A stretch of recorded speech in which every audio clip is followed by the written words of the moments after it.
Hey there! Ready for some fun in the kitchen? Look at these fresh carrots and tomatoes. Let's get chopping! শনিবারের দুপুর গিন্নিমা সব সাজিয়ে রেখেছেন সালাদ বানাবেন বলে। ঠিক সেই সময় টেবিলের উপর রাজকীয় ভঙ্গিতে খাড়া হয়ে দাঁড়ালো আমাদের গল্পের নায়ক পটল বাবু।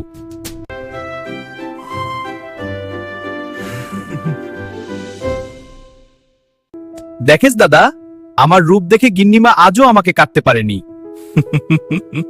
একগাল হেসে পাশের গাজর দাদাকে বলছি, গাজর দাদা, তোর রঙের ধার কাছে কেউ আসতে পারে। আরে শশা ভাই, তুই তো রসের আসল রাজা। ঠিক বলেছিস। হাত কাঁপিয়ে ফেলছে, ছুরিটা পাশে রেখে পালিয়েছে। ভাই তুই হাসছিস কেন? একটু পরেই তো তোকে গোল গোল করে। গাজর দাদা দীর্ঘশ্বাস ফেলে বলল, কেটে দইয়ের সাথে মেশানো হবে। তোর তো রায়তা হতে আর 5 মিনিট বাকি। চোখ বড় বড় করে বলল, আরে ধুর, আমি কি সাধারণ শসা? আমি হলাম 3D শসা। দেখছো না আমার চোখ দুটো কেমন ড্যাব ড্যাব করে তাকাচ্ছে? ওই চুরিটা আমার কাছে আসুক না, ওকেই আমি উল্টো ভয় দেখাবো। বিড়াল! এটা বোধ ভয়।